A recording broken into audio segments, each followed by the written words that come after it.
فرماتا ہے یا ایھا آمنو اذا قمتم الی الصلاۃ فاغسلوا وجوہکم وایدیکم الی المرافق وامسحوا برؤوسکم وارجلکم الی الکعبین۔ اس کا معنی ہوا اے ایمان والو، جب تم نماز پڑھنے کا ارادہ کرو اور وضو نہ ہو، ہے نا، وضو نہ ہو تو اپنے منہ اور کہنی تک ہاتھوں کو دھو اور سروں کا مسح کرو اور ٹخنوں تک پاؤں دھو۔ اس میں 4 چیزوں کا ذکر ہے۔ کس کا؟ سب سے پہلے منہ دھونے کا، دوسرا کوہنی دھونے کا، یہاں دونوں ہاتھ کوہنی سمیت، اور تیسرا سر کا مسح کرنے کا، اور چوتھا ٹخنوں سمیت دونوں پاؤں دھونے کا۔ 4 چیزیں اللہ نے قرآن میں وضو کے سلسلے میں بیان فرمائی۔ تو 4 چیز وضو میں کیا ہے؟ فرض ہے۔ کیا ہے؟ فرض۔ 4 چیز وضو میں کیا ہے؟ فرض ہے۔ اس کا بیان آگے آئے گا۔ اس سے پہلے کہتے ہیں کہ مناسب معلوم ہوتا ہے کہ فضائل وضو میں چند احادیث ذکر کی جائیں، پھر اس کے متعلق احکام فقہی بیان ہو۔ جو چیز ہم کریں گے اگر اس کی فضیلت ہمیں معلوم ہو تو کرنے میں اچھا لگتا ہے، کرنے میں مزہ آتا ہے، دلچسپی آتی ہے کہ ہاں وضو کرتا ہوں تو اس کے میں یہ فضیلت ہے، وضو کرنے میں یہ برکت ہے، تو انسان شوق سے کرتا ہے۔ تو اس لیے ہمیں فضیلت کی پہلے بات کریں گے۔ کہتے ہیں حدیث شریف امام بخاری اور امام مسلم حضرت ابو ہریرہ رضی اللہ تعالیٰ عنہ سے روایت کرتے ہیں کہ حضور اقدس صلی اللہ علیہ وسلم نے ارشاد فرماتے ہیں کہ قیامت کے دن میری امت اس حالت میں بلائی جائے گی کہ منہ اور ہاتھ پاؤں آثار وضو سے چمکتے ہوں گے، تو جس سے ہو سکے چمک زیادہ کرے۔ اللہ تبارک و تعالیٰ بھائی قیامت ہوگی، ہر شخص قیامت کے دن اپنے اپنے قبروں سے اٹھے گا، میدان محشر کی طرف جائے گا۔ تو جو لوگ دنیا میں رہ کر وضو کریں گے اور اپنے اعضاء کو وضو سے دھوئیں گے وضو کے پانی سے، تو اللہ تعالیٰ ان اعضاء کو جو ہے چمکدار بنا دے گا۔ کیا بنا دے گا؟ چمکدار۔ اس سے روشنی ظاہر ہوگی۔ کس سے؟ ہاتھوں سے، منہ سے، پیر سے۔ کیا ظاہر ہوگا؟ روشنی۔ یہ اس سے پتہ چلتا ہے کہ جو اللہ کے بندے ہیں، جو لوگ وضو کرتے ہیں، اس کے وہ چیز چمکیں گے۔ وضو میں یہ برکت ہے۔ تو حضور فرماتے ہیں کہ جس کو چاہے وہ چمکدار روشنی کو بڑھاتے جائے، بھائی روز وضو کرے، ہر نماز میں آئے وضو کرے، تو نماز میں وضو کرے گا تو اس کے اعضاء چمکیں گے۔ کہاں؟ قیامت کے دن، ہے نا۔ یہ اللہ کا انعام ہے۔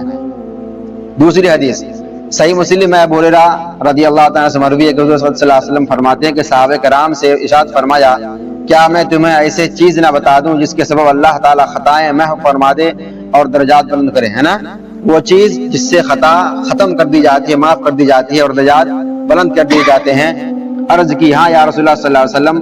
فرمایا جس وقت وضو ناگوار ہوتا ہے اس وقت وضو کامل کرنا اور مسجدوں کی طرف قدموں کی کثرت اور ایک نماز کے بعد دوسری نماز کا انتظار، اس کا ثواب ایسا ہے جیسا کفار کی سرحد میں جمع حمایت بلاد اسلام کے لیے گھوڑا باندھنے کا کام ہے۔ گھوڑا باندھنے کا کام اب تو نہیں چل رہا ہے، جب جنگ ہوا کرتے تھے تب یہ کام ہوا کرتا تھا۔ بڑا کام ہے، یہ بڑا اجر ہے کہ اسلام کی حمایت کے لیے کفار کی جانب جو لڑائی ہو، سرحد پر کیا گھوڑا باندھنا، تاکہ جو اسلام کے دشمن ہیں ان کو جلد سے جلد زیر کیا جا سکے، گھوڑے کے سوار ہو کر اس کی طرف جنگ و جدال میں جلدی کام آ سکے۔ تو یہ بڑا اجر کا کام ہے۔ اور حضور فرماتے ہیں کہ وضو کرنا جبکہ وضو کرنا تم پر گراں گزرے، جیسے ٹھنڈی میں اب ٹھنڈی آ رہی ہے نا، لوگ ایک وضو کریں گے 3 نماز پڑھیں گے ایک وضو سے، یہ نماز تو ہو جائے گی لیکن یہ آپ اس برکت سے محروم رہ جائیں گے۔ وضو ہے، وضو پر وضو کرنا مستحب ہے، وضو ہے، وضو پر وضو کرنا مستحب ہے، اور آپ اس حدیث کے جو اندر جو فضیلت ہے اس کے آپ مستحق ہو جائیں گے۔ اس لیے وضو ہو یا نہ ہو، ہر وقت ہر ٹائم وضو انسان کو ہر نماز میں کرنا چاہیے۔ ٹھنڈی میں تو زیادہ کرنا چاہیے تاکہ اس میں زیادہ اجر ہے، ابھی آگے آئے گا، ہے نا۔ اور دوسرا کیا ہے، ایک نماز پڑھ کے گئے تو دوسری نماز کا پھر ہمیں انتظار کرنا ہے کہ کب نماز کا وقت آئے گا کہ ہم نماز پڑھنے جائیں گے۔ یہ نہیں کہ یہ بوجھ ہو، ایک بوجھ تھا ہلکا ہو گیا، اس طرح کریں گے تو یہ بڑا گناہ ہو جائے گا، ہے نا جی۔ نماز بوجھ نہیں ہے، نماز بہت اچھی عبادت ہے، کثرت ہے، اللہ کے گھر میں بڑی اس کا وقار ہے۔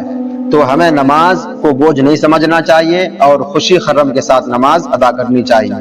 اور ایک نماز پڑھ کے گئے تو پھر ہمیں ارادہ کرنا پروردگار پھر ہمیں عصر میں بلا، پھر مغرب میں بلا لے، ہے نا؟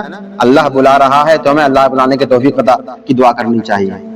آگے فرماتے ہیں کہ امام مالک و نسائی عبداللہ صنابحی رضی اللہ تعالیٰ سے روایت کرتے ہیں کہ رسول اللہ صلی اللہ علیہ وسلم فرماتے ہیں کہ مسلمان بندہ جب وضو کرتا ہے تو کلی کرنے سے منہ کے گناہ گر جاتے ہیں، اور جب ناک میں پانی ڈالے تو ناک صاف کیا تو ناک کے گناہ نکل گئے، جب منہ دھویا اس کے چہرہ کے گناہ نکل گئے، یہاں تک کہ پلکوں کے نکلنے، پلکوں سے بھی گناہ کیا ہوتا ہے؟ نکل جاتے ہیں، اور جب ہاتھ دھوئے تو ہاتھوں کے گناہ نکلے، یہاں تک کہ ہاتھوں کے ناخنوں سے بھی گناہ نکل جاتے ہیں، اور جب سر کا مسح کیا جائے تو سر کے گناہ نکلے، یہاں تک کہ کانوں سے اس کے گناہ نکل جاتے ہیں، اور جب پاؤں دھویا جائے تو پاؤں کی خطائیں نکلی، یہاں تک کہ ناخنوں سے بھی، پھر اس کا مسجد کو جانا اور نماز مزید بنا یعنی اور زیادہ اضافہ کے گناہوں میں کر دیتا ہے۔